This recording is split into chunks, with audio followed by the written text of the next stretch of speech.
8:17 now, and a bill that defines the rights of passengers stuck on airplanes has cleared the Senate Commerce Committee now.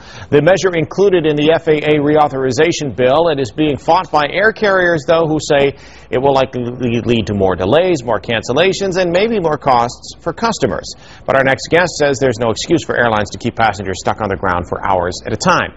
Hanni has firsthand experience. She became an activist on this issue after sitting on the tarmac for 9 hours. She is the founder of Rights.mp4 and joins us now. I'm guessing during that 9 hours you had a lot of time to think about a lot of ways to make the situation better. Absolutely. A lot of time to think about the toilets overflowing, no food, babies screaming, no water, and how on earth the United States got to a place where they can hold you on aircraft indefinitely and there's no law that says they have to ever let you off or that they have to provide you with anything.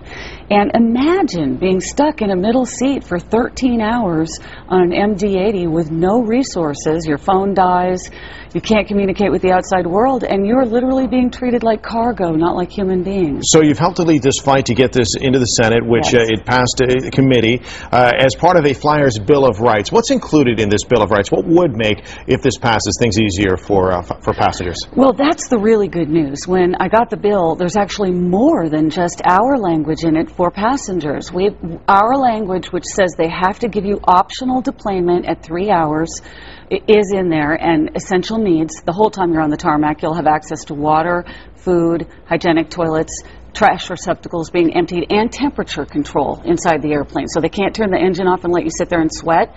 The other things that were added to the bill that were a really positive surprise for passengers are, you know, all those fees for blankets, pillows, aisle seat, window seat, you know, anything they can think of, they've unbundled. All those fees will be mandated to be posted now when you buy your ticket. So you'll know exactly what the fare is and the unbundled fees. If it's a chronically delayed or canceled flight, that will be noted at the point of purchase so that you'll know if my flight is canceled 30% or more of the time, that they have to tell you. If it's a chronically delayed flight of 40% more of the time, they have to tell you that.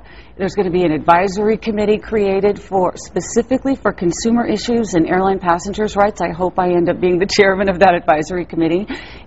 This will be an appointed position with the DOT, and it's a big bill. We've got a lot of rights in that bill. It's not a law yet. We need people to call their congressmen and fight for this, but we're as close as we've ever been. I think everybody has their own story about being stuck on a plane. I know I fell asleep on the tarmac at JFK, woke up an hour and a half later, thought I was halfway to my destination, only to see the baggage truck still moving and I hadn't left the ground yet. So, you know, we've all been there.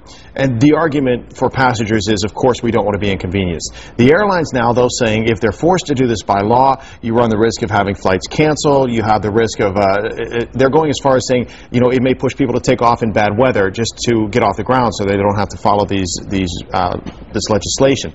How do you counter those claims? Well, they're not true. They're just simply not true. First of all, no pilot's going to be able to take off unless he's cleared by air traffic control to do so, and there's not lightning within a certain vicinity. So it's not going to compel a pilot to do something unsafe. If the airlines are really committed to safety, it just won't happen. Secondly, and this is the biggest myth, if you're stuck out on a taxiway, there are buses that can go out and get people off the plane. So not everyone will have to get off the plane. It's optional. They can take you back to the terminal. And if you've missed a funeral or missed a wedding or missed a business meeting or not connected to your cruise on time because they've decided to warehouse you on the tarmac, you can go home, you know, instead of being stuck and being held hostage by this airline. All right, well, this is attached to a must-pass, so we'll see if this does indeed make it through in some form. For your benefit, hopefully it doesn't take too much out, but, you know, we know how Congress works, and it will get debated, I'm sure. Hanni, thanks for joining us this morning. And don't forget to send people to Flyers Rights. That's right. It's on the website, myfoxdc.com as well. Al?